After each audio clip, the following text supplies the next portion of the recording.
Hello, my wonderful people, viewers and subscribers. It is really getting interesting day in, day out. I welcome anyone that cares to hear my voice. So this one is the voice of Okulora One on Asia. Or you can call me Okute Ndibo. I am speaking from the platform of Okute Daily Talk channel. Remember, now here with the telona every important news from the Biafra side, from the world, from Finland, and also from this Nigeria. Anyway, now the military head of state who recently confessed that the coup, which have been tasked Igbo coup all these years, he don't come out and talk to say that it no be Igbo coup. So now he don't nearly go to his grave. So if he did not say truth now, so his ancestors is not going to forgive him when he came to the land of the dead. That is why he come out now to confess. And during that confession, he also made it clear that Biafra is a great nation. He didn't say Biafra is a great region. So this one now is in confirmation to the world that Biafra is a nation. Biafra was a nation and Biafra is still a nation. And Biafra will continue to be a nation until the end time. So I don't know what they are still dragging. I don't know what they are still waiting for. But the truth have to be said, which Babangida have said. I'm still waiting to see the Yoruba knows who will attack this man now, because if this guy happens to be an Igbo man that made this kind of confession, my brother, Lagos State, in fact, all the whole Southwesterners, all the whole Southwest states that our Igbos are doing their businesses, all their market would have been on fire. But do you know that Tinubu seated next to this IBB when he's making that confession? But at the end, they are celebrating him as a hero because of where he came from. Because he's not an Igbo man or from Biafra land or from the Southeasterner. People mumu, not even people mumu, Yorubas can never get up from where they are. That is the truth.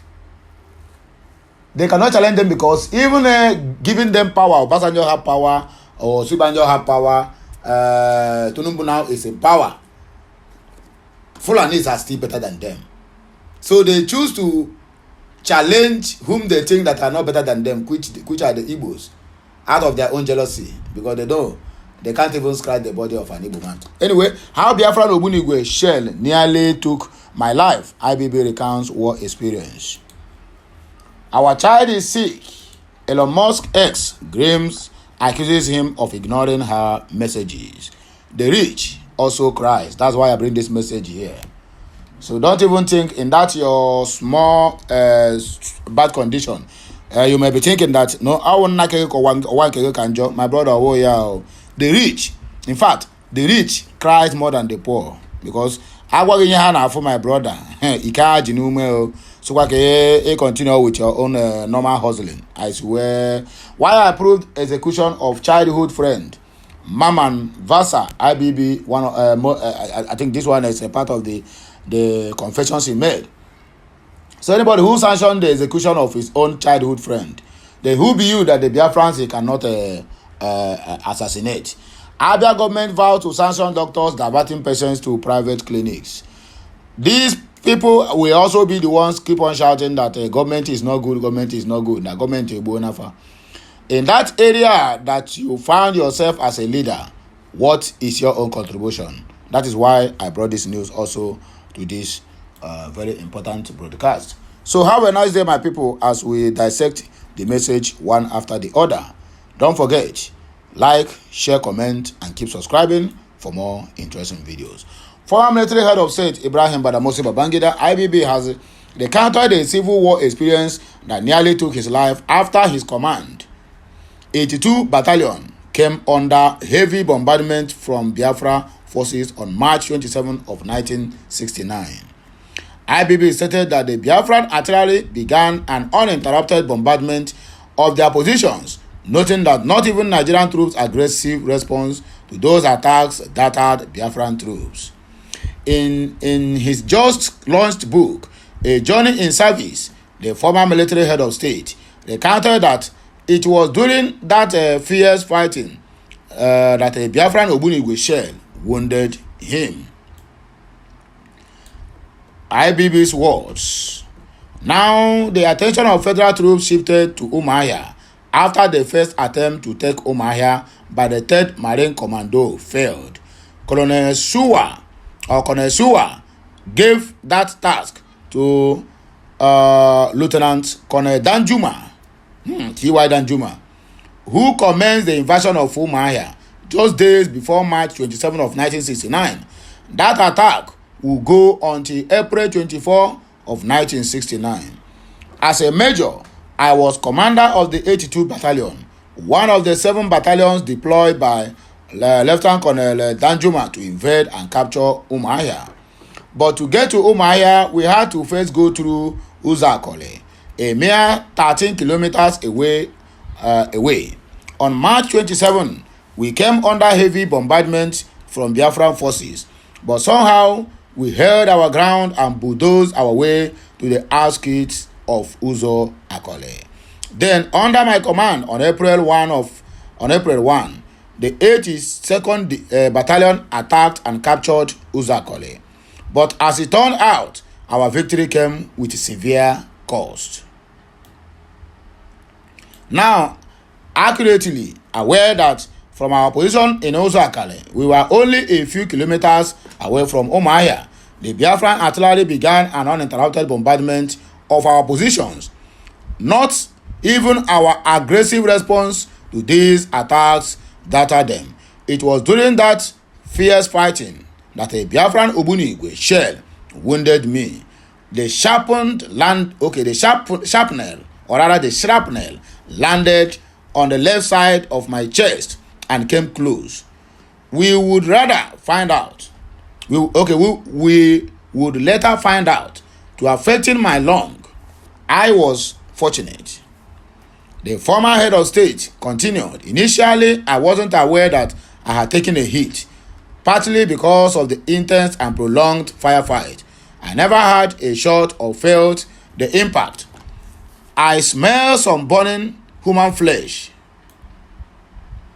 In those brief seconds, the wound didn't hurt.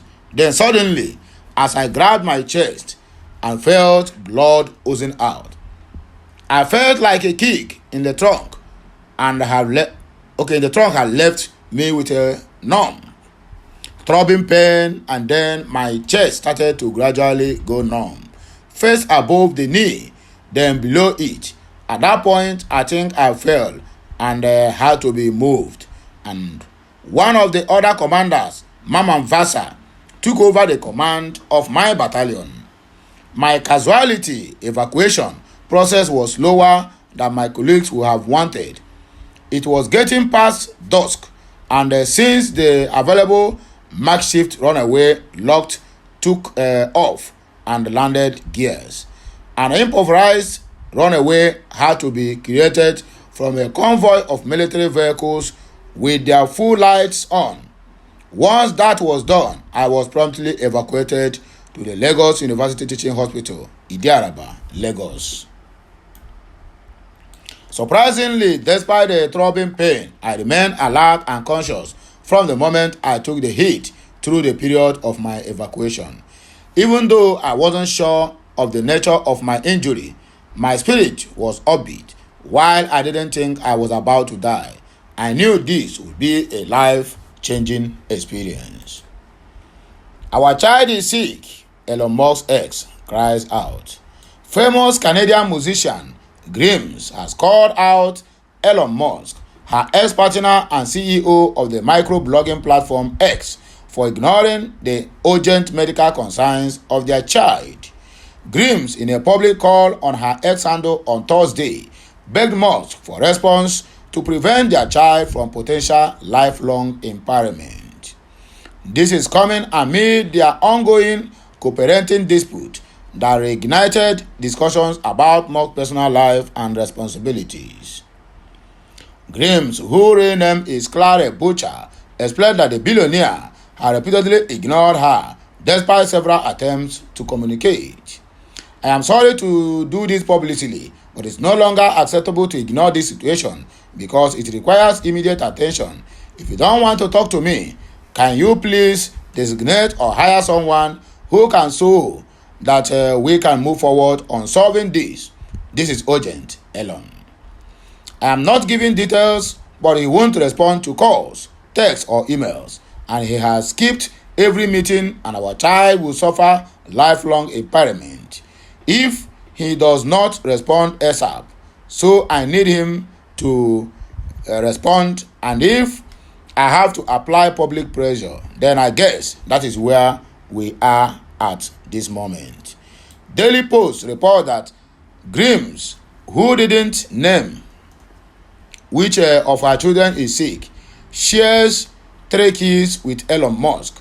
The duo started dating in 2018 and separated in 2022. Why I approved execution of my childhood friend, Maman Vasa, IBB open confession.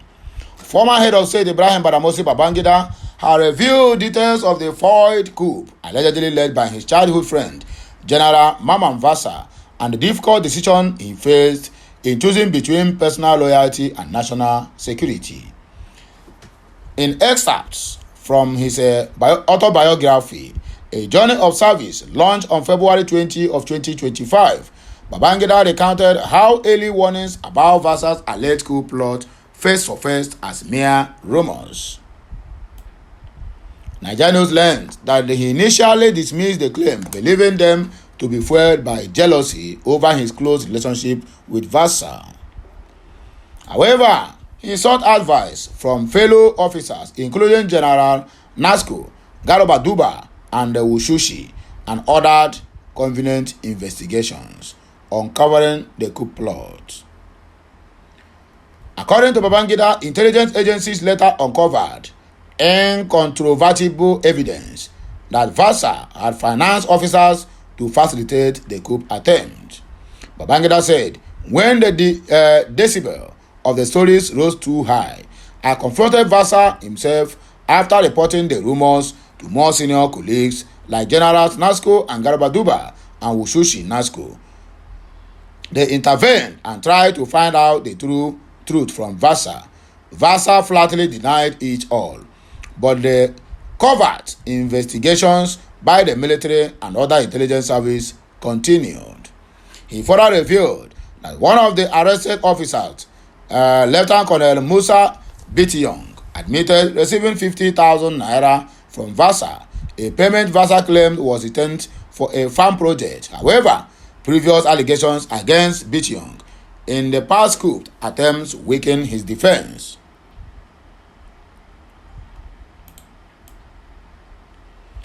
Alleged plans to attack key infrastructures.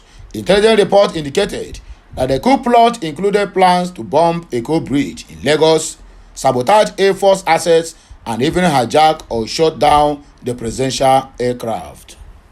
Describing the scheme as dastardly, Babangida expressed feelings of deep personal betrayal given his decades-long friendship with Vasa.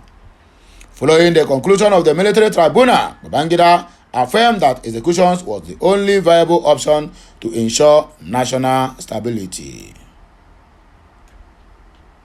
He said they had planned a bloody coup which would have plunged the country into darkness. I had to choose between saving a friend's life and the nation's future. Vasa and 9 co-conspirators were executed in March of 1986. While Babangida admitted that the decision was painful, he maintained that it was necessary for Nigeria's stability. The former head of state said, everyone who has signed on to a military career understood clearly what it meant to plan a coup and fail. The penalty was clear and unmistakable, which is death. Personal reflections and political reactions.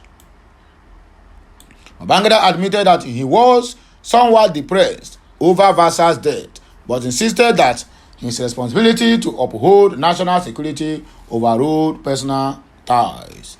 He added, the nation's stability and the cohesion of the armed forces were too high on the scale of priorities to be sacrificed for personal considerations. The law and the imperative of order and national security are overriding. According to him, Members of Vasa's family and various political groups later attempted to politicize the execution, but he remained firm that the decision was crucial for maintaining military discipline and national security.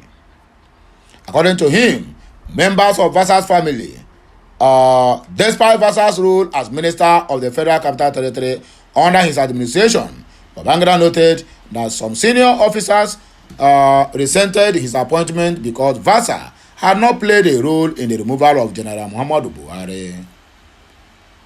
Nonetheless, he insisted that he remained true to their friendship and bent backwards to accommodate his excesses and boisterousness. The last but not the least, Abia state government vowed to sanction doctors diverting patients to private clinics. It has become a big offense for any optometrics working in Abia State Civil Service and government-owned medical institutions to divert patients to their private clinics. This warning was given by the administrator of the Abia State Eye Clinic Management Bureau, Dr. Betty Emeka Obasi, at the Maidan meeting at optometrist in Abia State Civil Service. She said that any doctor discovered to be diverting patients will be strictly sanctioned, adding that the administration of Governor Alex Oti established the Abia State Eye Clinic Management Bureau to achieve affordable, standardized, and accessible eye care services for every citizen across the state. Emeka Obasi also charged the optometrists and other medical personnel working in the state civil service to demonstrate commitment and professionalism by reporting to the work daily and avoiding absenteeism. In conclusion, or rather, in response of one of the optometrists, Dr. Emmanuel Nwaji appreciated the administrator for organizing the meeting and assured her that they would uphold the civil service rules as well as carrying out their lawful duties diligently to improve eye care service in the whole of the state. My people, and here we will take a break. We will come back again with another big blaster. Please like, share, comment, and keep subscribing for more interesting videos. I is Okulora One Nation, bringing to you this very important information. On I go here or say again when we come back. Keynesiano.